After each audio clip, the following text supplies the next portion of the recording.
Welcome to another In Wheel Time podcast, a 30-minute mini version of the In Wheel Time car show that airs live every Saturday morning, 8 to 11 a.m. Central.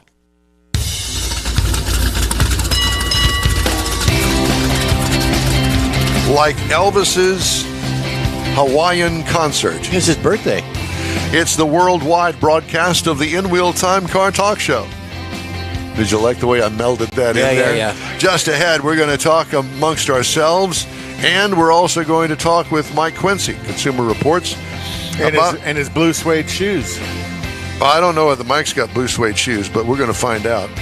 And we're going to talk about the reliability study that Consumer Reports has done. It'd be interesting. Oh boy, it is going to be interesting. I took a sneak peek. It's a good. It's a good. Yeah. So we're going to make some manufacturers probably angry at us. Hold my beer. Watch this. So we thank you for joining us today. Good morning to you, and howdy, along with Mike out of this world Mars, King Conrad DeLong. We always need more Jeff Zekin. I'm Don Armstrong. Glad that you could join us on a beautiful Saturday morning here in the Houston, Texas area.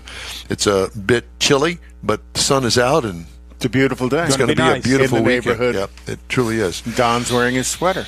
Mike Quincy is here with us from Consumer Reports. Mike, good morning. Hey guys, how's it going today? Well, very well, thank you, and thank you for joining us. I love Consumer Reports' most reliable or unreliable cars of the current model year. And so I'm going to let you kind of control how we go about this. First of all, let's talk about the parameters that you guys use. Do you test every single car, or how do you come up with the reliability survey? Well, Consumer Reports testing and our reliability information are really kind of separate. We get our reliability data from Consumer Reports members, and every year we put out a survey to our members. We basically ask them, in the last 12 months, tell us about any problems that you had with your car, whether it's something minor like squeaks and rattles or paint and trim, or something major like the powertrain or electronic issues, and they tell us about their experiences owning their cars. We take this data and we give it to our super smart statisticians who come up with our reliability predictions for new model years. And for this year's survey, we have predictions for 2024 models that are based on the reliability of the last 3 years. We have data on more than 330,000 miles. And I love your enthusiasm for our reliability report, because I have to say that not everybody is as excited as you. No, I can only imagine that most people, I think, would be pretty honest in their opinion as they report to Consumer Reports about their car. Now, let's clarify here that these are new cars. Correct. Okay. I mean, we have tons of data on used cars, because we have survey information for models from the 2000 model year up to 2023. So it actually, in some ways, it's even better if you're in the market for a used car, because we go way back. But right now we're just talking about new car predictions in terms of reliability. Gotcha. And how many people participated in this, your readers? We have, I think, last count is several million. I actually don't have that number right in front of me right now. That's okay. I do know that 330,000 vehicles were included in the survey, Wow. making it one of the largest of its kind. But I don't know the latest subscriber count for Consumer Reports, but it's definitely in the millions. And like everyone in publishing, it's certainly not as robust as it used to be. And what kind of questions are asked of these people that participate?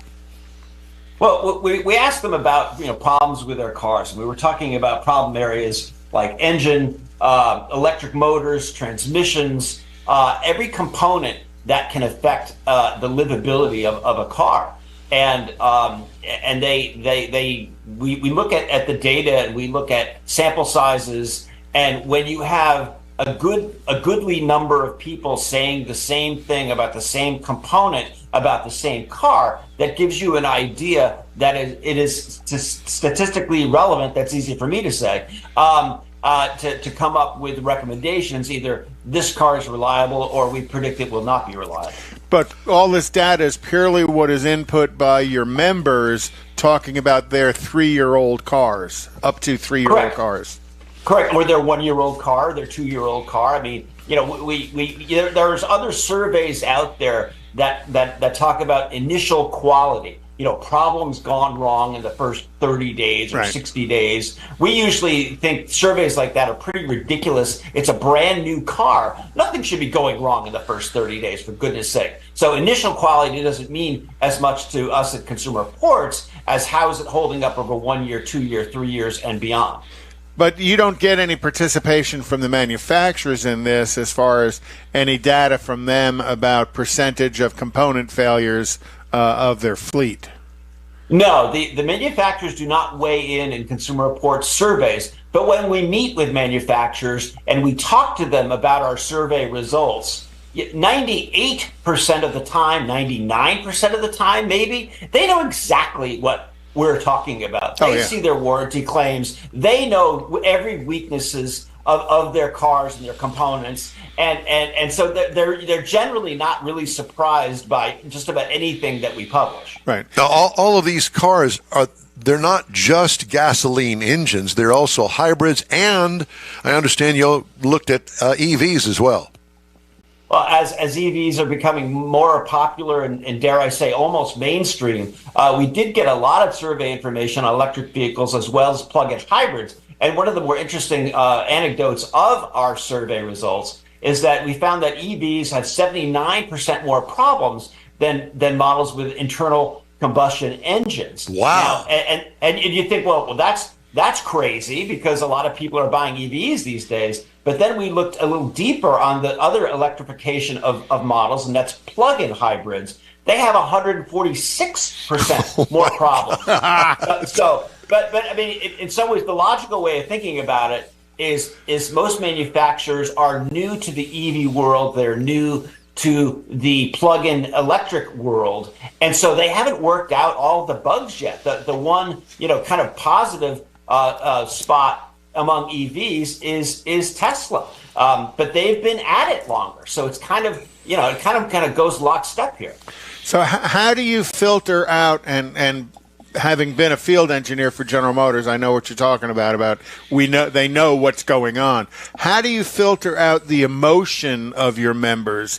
And I say the emotion of your member, I brought my car in to get it worked on and the dealer screwed it up and they worked on it 3 or 4 times and I just wanted to hammer him. So I hammered him in a survey, and that's That's what I'm talking about the emotion of them. They found an opportunity to get somebody back by filling out a survey on them. How do you filter out that emotional response? Well, that's how it has to be statistically relevant, statistically provable. If we have, let's say 100 people own a Honda Accord and 99 of them are saying, it's been drop dead reliable. It's not a problem. We have one person that says, "Oh, it was terrible. It broke in the first week." You learn to filter out the anomalies, but when you see a pattern, then that is, it's as Consumer Reports lawyers say, it is defensible. Okay. Now, as far as brands are concerned, that's fairly straightforward. Do you get down to the actual cars that the brands make? Oh, absolutely. Yeah, we look at reliability from a brand level as well as a model level, and sometimes even within the models there are trim lines that have certain options that will prove to be more problematic than others. Okay. So that again helps us to further slice and dice the information to help people make a good buying decision. But yeah, the brand information is there's not a lot of surprises this year in terms of who is dominating for the most reliable models, and they're all they're mostly coming from Asia. We're talking about Lexus, Toyota, Honda, Subaru, Mazda, and Kia having the more reliable models. But one thing that's interesting is the Germans made a pretty good show this year with Mini Cooper, Porsche, and BMW also making the top 10. And how many years has Consumer Reports been doing this specific report? We have been doing automotive surveys, I believe, for about 60 plus years, but Consumer Reports as an organization has been in business since 1936. And how do you, having done this for so long, do you see kind of repeat offenses, that one brand has substantially more transmission issues than another one has more suspension issues, and how do the manufacturers explain that over time? Well, that's a great question.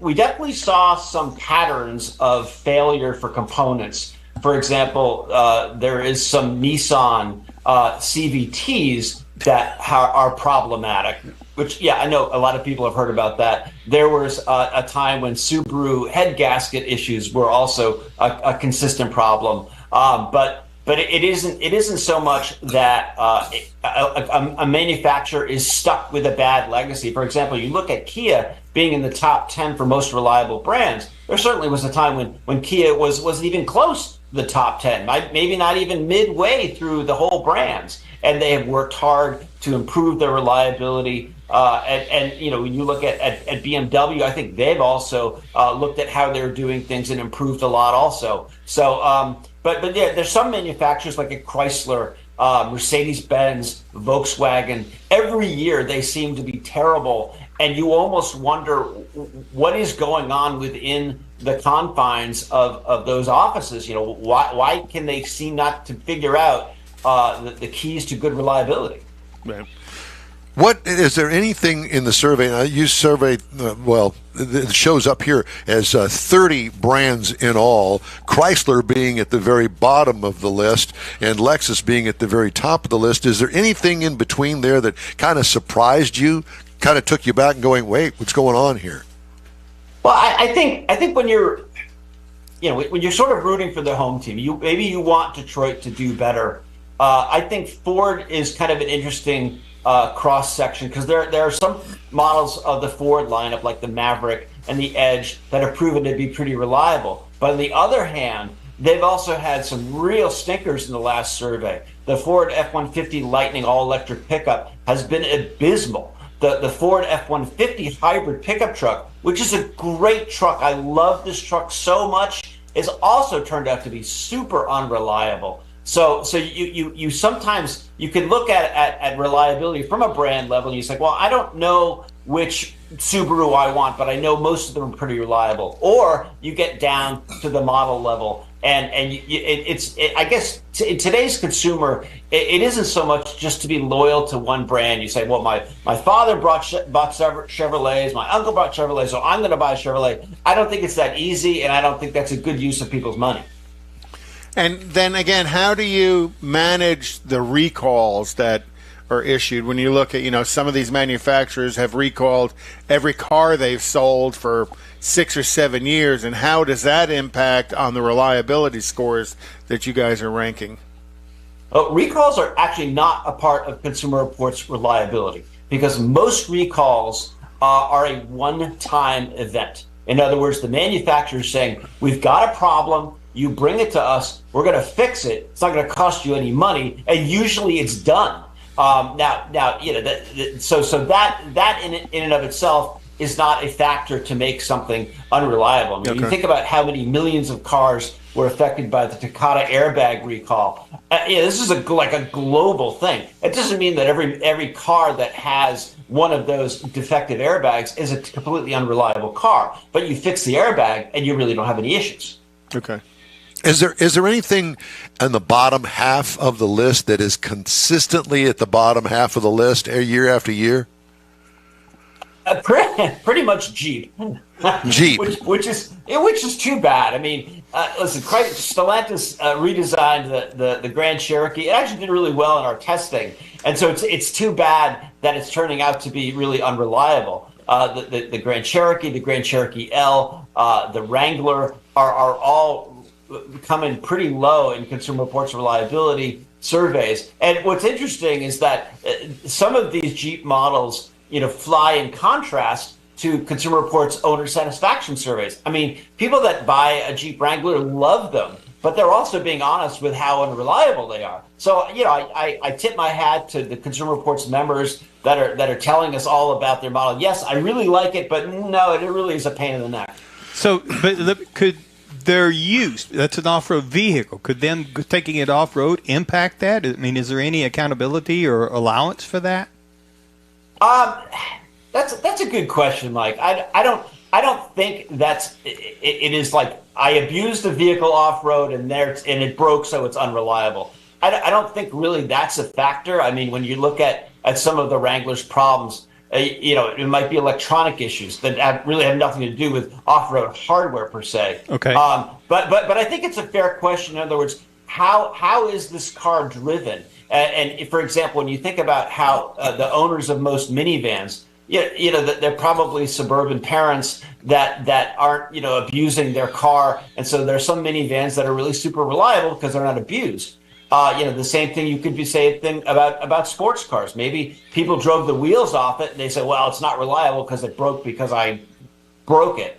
So, whether it is the owner's fault or inherent in the way that the vehicle was designed or manufactured, that's usually what our statisticians can sniff out. And within your survey componentry, have you noticed that there's a higher or a lower level of automated safety devices that are ticking that survey as far as problems with all the cameras and high-tech computers and stuff that are on the vehicles?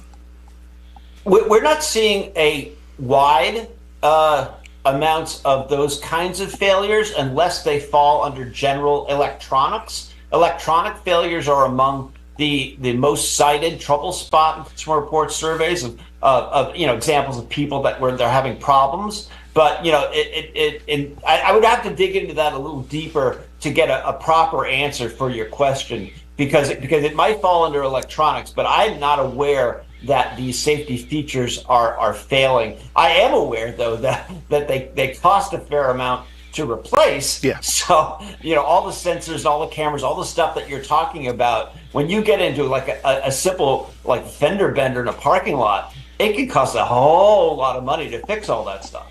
Oh, yeah, just for all the recalibration of everything. Stuff you can't even see. Mike, let me ask you about Lexus. They are consistently at the top of the list. Not the top all the time, but right up there in the top 5 or so. What is it about Lexus? What are they doing so right that the others are always chasing? I think there's so much legacy with Toyota. Obviously, starting the luxury brand Lexus in the late 80s, early 90s.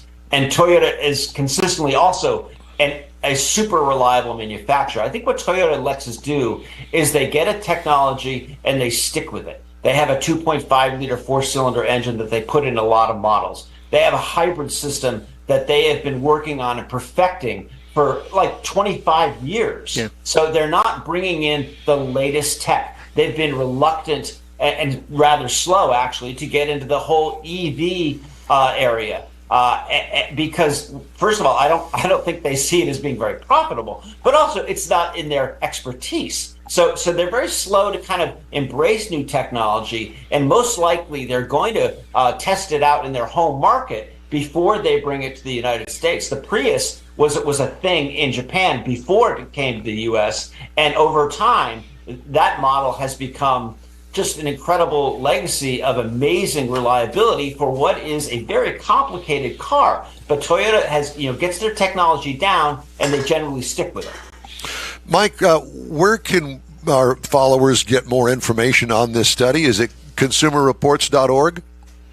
Consumerreports.org, and if you're old school, we still sell magazines. We have Consumer Reports new and used car buying guides. You can check them out at your supermarket. If you can find a newsstand, it's also there. We do paper, but yeah, certainly the trend is all digital all the time. Well, we certainly appreciate you guys, and we love talking to you. And great survey, and this comes out once a year, does it not?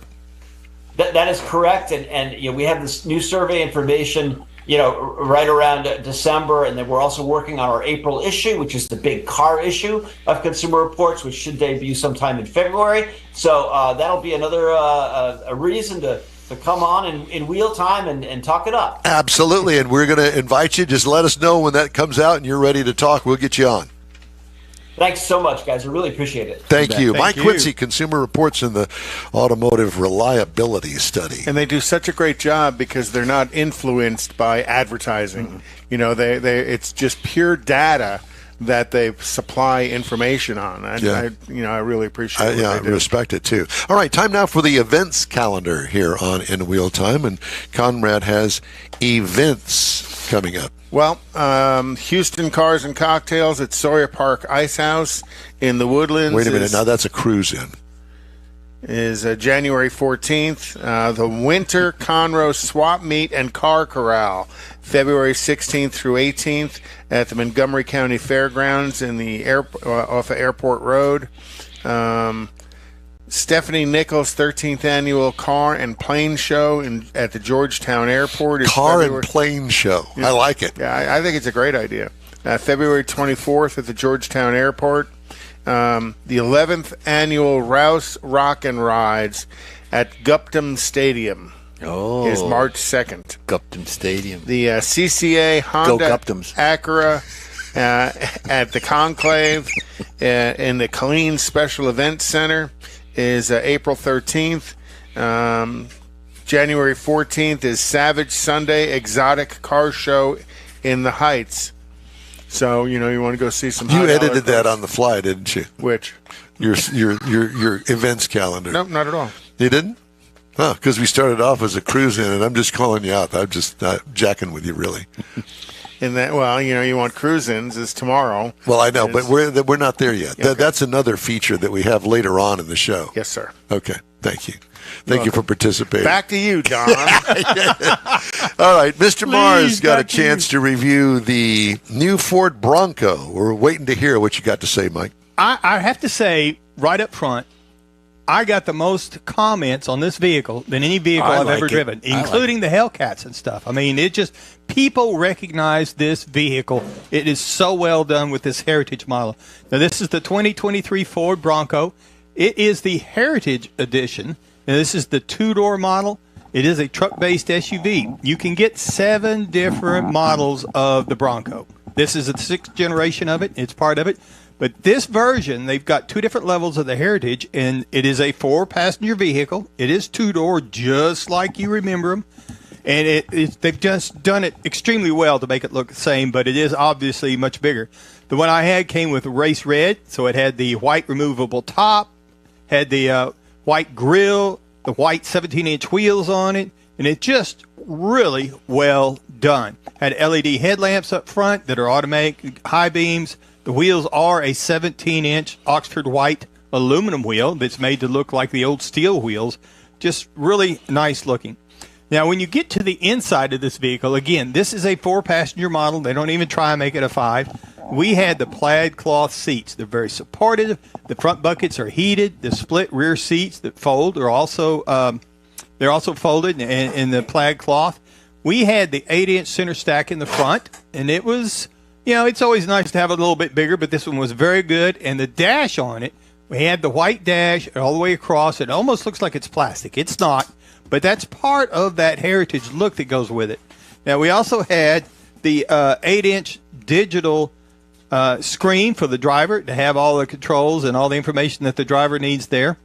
And locking glove box on it. We had the grab handles. One thing I wanted to note, the grab handle coming in off the passenger side, because it is set up, it is a lifted type vehicle.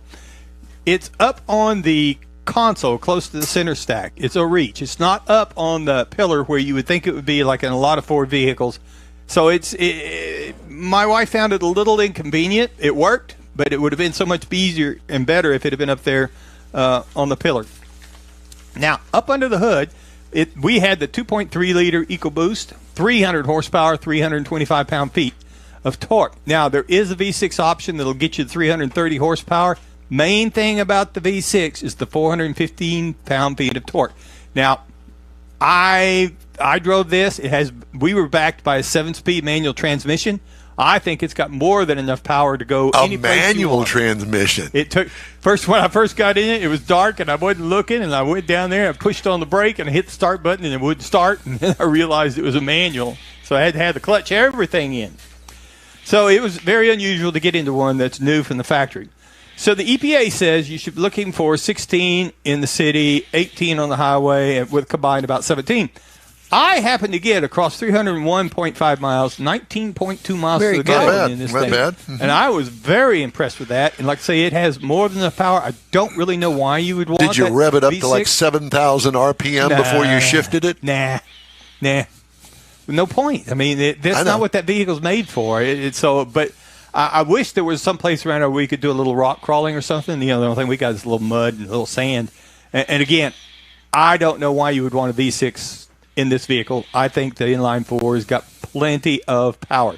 Now, driving this vehicle out on the road, it's got a little bit of noise. It's got a removable hard top on it. The doors are where you can take them all off, so there's a little more road noise, but it's a little bit heavier. And it's bigger, I think, than a lot of its competitors. So it rides surprisingly well with those 17-inch and those big, tall tires on it. That part of that's because it's got an independent front suspension, which helps with the steering and everything. Now, the pricing on it. Now, this is based, the Heritage model that we had is based on a mid-trim level. There is another one that's based on the upper top-of-the-line model. It'll cost you another $20,000-$25,000. But the base model for a Bronco, according to the press kit, because the Monroney doesn't have any pricing on this vehicle, pre-production type vehicle, but from the press kit, $34,245 is where you can start on a Bronco. Now, the one we're driving, the Heritage model, starts at $44,305, which really surprised me for what I was driving. The best I can tell, the Heritage model is going to start at about $49,000, trying to figure out what all was on it and what wasn't on it, and put it in there. So sub 50 is what I would think. If you want the top-of-the-line model, it's $66,500, but that's based up there with the Raptor. The only real competitor I thought was applicable was the Jeep Wrangler, and I found a Sahara for $45,925, so about in that same range of $49,000-$50,000. And I think if you're looking, you really need to go look at this, particularly, like I say, if you like the old school Bronco. I liked it a lot. Definitely something. Well, I'll tell you at. that Ford loaned me one of those. It was a yellow with the white wheels and white top. I loved it, and I was very thankful that I got a chance to drive it from Chicago up to Wisconsin and back, and it was great. And I've already reviewed that, and I said the same thing. It was great. Now, mine didn't have the manual transmission; it was automatic. But whatever. Yeah, I probably wouldn't go for the manual just because if I was rock crawling or something in the sand, the manual's a little bit tougher than the automatic. But again, and surprisingly, most of the comments I got were from women. I could hear windows down. I'd be going by left the grocery store. That, Mike. Oh, look at that Bronco. My. Where they're. Oh, hi, Mike. No, they were saying, isn't that Bronco Billy? Hey, this program is available 24/7 on iHeartRadio. Just look for In Wheel Time Car Talk. We also video stream on Facebook, YouTube, Twitch, and InWheelTime.com. 30-minute podcasts available from your favorite podcast provider. The In Wheel Time Car Talk show continues right after this quick break. You own a car you love. Well, why not let Gulf Coast Auto Shield protect it? Houstonian John Gray invites you to his state-of-the-art facility to introduce you to his specialist team of auto enthusiasts. We promise you'll be impressed. Whether you're looking to massage your original paint to a like-new appearance, apply a ceramic coating, install a paint protection film, nano-ceramic window tint, or new windshield protection called ExoShield, Gulf Coast Auto Shield is where Houston's car people go. Curbed your wheels? Instead of buying new, why not have them repaired? How about a professionally installed radar detector? Gulf Coast Auto Shield does that too. Get a peek inside the shop and look at the services offered by getting online and heading to gcautoshield.com. Better yet, stop by their facility at 11275 South Sam Houston Tollway, just south of the Southwest Freeway, and get a personal tour. Gulf Coast Auto Shield is your place to go for all things exterior.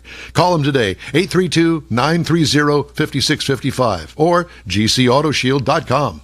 The original group of Loopy Tortilla restaurants will have you telling your family and friends just what the original recipes mean when it comes to the best fajitas in Southeast Texas. Founder Stan Holt invites you to visit the original Loopy Tortilla near I-10 and Highway 6. Here's the original house that inspired the design of all the rest and the original charm that helped make Loopy Tortilla the go-to destination for Houston Tex-Mex. Speaking of original, nothing can compete with the original lime pepper marinade that everyone will agree makes Loopy Tortilla award-winning beef fajitas the best anywhere. Loopy Tortilla Katy is another location that gives you the same quality and service Houstonians have come to expect at Loopy's. It's located just off I-10 and the Grand Parkway at Kingsland Boulevard in Katy. Find yourself in Aggieland? Head to the Loopy Tortilla in College Station, located just around the corner from Kyle Field. It's a great place to enjoy those famous frozen margaritas before or after the game. Headed east to Louisiana, stop in at the Loopy Tortilla in Beaumont. It too's on I-10. You can't miss it. The original group of Loopy Tortilla restaurants invite you in for the best Tex-Mex anywhere. That's it for this podcast episode of the In Wheel Time Car Show. I'm Don Armstrong, inviting you to join us for our live show every Saturday morning, 8 to 11 a.m. Central on Facebook, YouTube, Twitch, and our InWheelTime.com website. Podcasts are available on Apple Podcasts, Spotify, Stitcher, iHeart Podcast, Podcast Addict, TuneIn, Pandora, and Amazon Music. Keep listening, and we'll see you soon.